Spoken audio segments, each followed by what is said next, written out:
صلی اللہ علی محمد صلی اللہ علیہ وسلم۔ اعوذ باللہ السمیع العلیم من الشیطان الرجیم، بسم اللہ الرحمن الرحیم، والصلاۃ والسلام علی رسولہ الکریم۔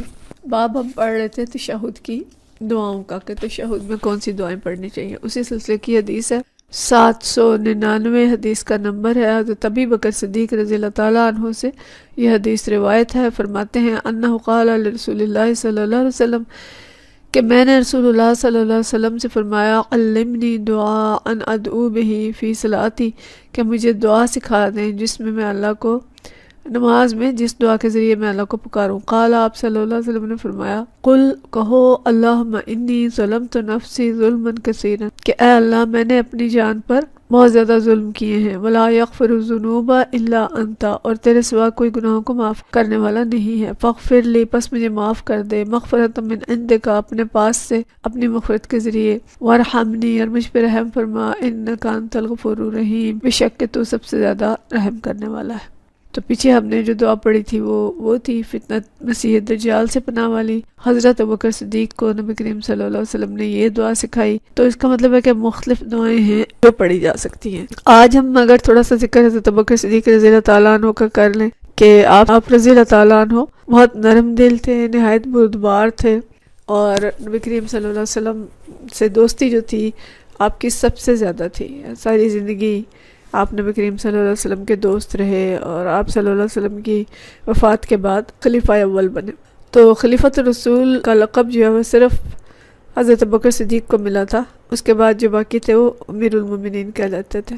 تو حضرت ابوبکر صدیق جو ہے بچپن سے ہی نبی کریم صلی اللہ علیہ وسلم کے ساتھ بہت زیادہ محبت رکھتے تھے۔ یہ واقعہ آتا ہے کہ جب نبی کریم صلی اللہ علیہ وسلم چھوٹے تھے اور اپنے چچا کے ساتھ ملک شام گئے تھے تجارتی قافلے میں، تو اس وقت حضرت ابوبکر صدیق رضی اللہ تعالیٰ عنہ نے حضرت بلال کو کرائے پہ لے کر آپ کی خدمت کے لیے ساتھ بھیجا، اور ایک خاص قسم کی روٹی اور زیتون ناشتے کے لیے آپ کے ہمراہ بھیجی۔ تو حضرت ابوبکر صدیق، ان کو صدیق کیوں کہا جاتا ہے، کہ جیسے نبی کریم صلی اللہ علیہ وسلم نے اپنی بعثت کا اعلان کیا تو انہوں نے کوئی معجزہ نہیں مانگا، اور سب سے پہلے اسلام لے آئے، اور اسلام لاتے ہی آپ نے تبلیغ کا کام جو تھا وہ شروع کر لیا تھا۔ اور پھر جب آپ رضی اللہ تعالیٰ عنہ مسلمان ہوئے تو لوگوں کی توجہ اس طرف ہوئی، اور آپ نے تبلیغ کا کام شروع کیا اس خطرناک وقت میں، جبکہ بہت زیادہ ظلم و ستم مسلمانوں پہ ہو رہا تھا۔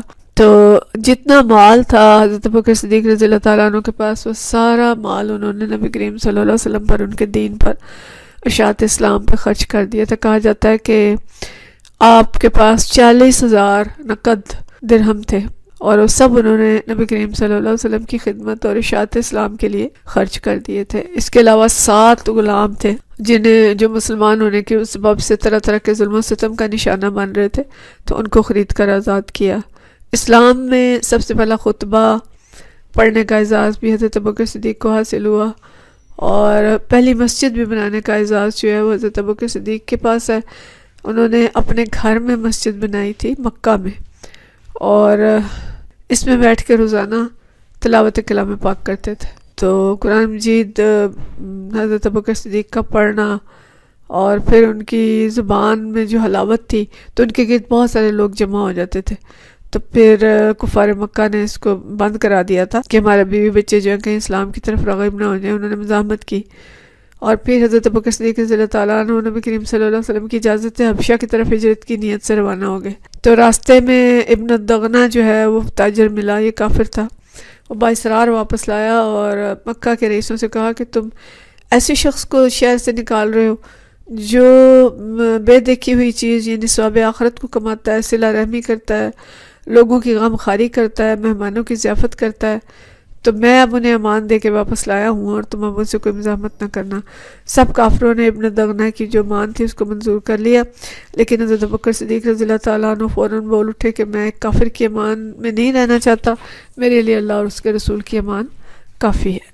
اور اس کے بعد رسول اللہ صلی اللہ علیہ وسلم کی خدمت میں گئے اور سارا قصہ جو وہ بیان کیا، تو آپ صلی اللہ علیہ وسلم نے فرمایا کہ ابوبکر اب آپ کہیں نہ جائیں، ہمیں بھی ہجرت کی اجازت ملنے والی ہے اور ہمارے ساتھ جانا۔ تو اس طرح سے حضرت بکر صدیق نے مکہ میں قیام کیا۔ تو بہرحال آپ رضی اللہ تعالیٰ عنہ نبی کریم صلی اللہ علیہ وسلم کے یار غار اور دوست اور جان نثار صحابی تھے۔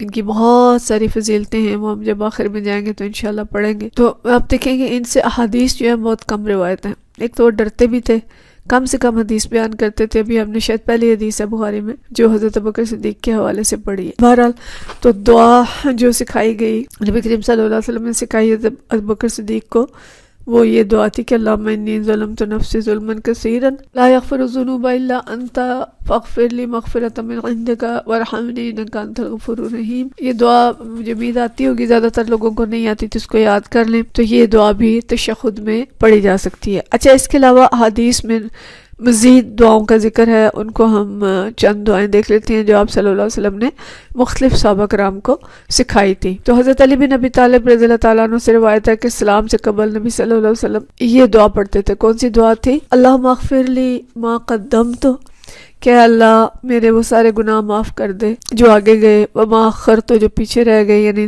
وما اخرت جو پیچھے رہ گئے، نیکی ایسی ہوتی ہیں نا جو آگے تک اور چلتی ہیں، صدقہ جاریہ بنتی ہیں، جو چیز پیچھے رہ جاتی ہے۔ اسی طرح گناہ بھی جو ہیں جو پیچھے رہ جائیں تو وہ بھی معاذ اللہ مسلسل گناہ کا ذریعہ بن سکتے ہیں۔ تو اس لیے آپ صلی اللہ علیہ وسلم یہ دعا کرتے تھے کہ اللہم اغفر لی ما قدمت وما اخرت جو پیچھے رہ گئے، وما اسررت جو میں نے چھپ کے گناہ کیے، وما اعلنت جو میں نے اعلان کیے، وما اسرفت جو مجھ سے زیادتیاں ہوئی، وما انت اعلم بہ منی جو کچھ کہ تو مجھ سے جانتا ہے، انت المقدم تو ہی مقدم ہے سب سے، وانت المؤخر تو ہی مؤخر ہے، لا الہ الا انت۔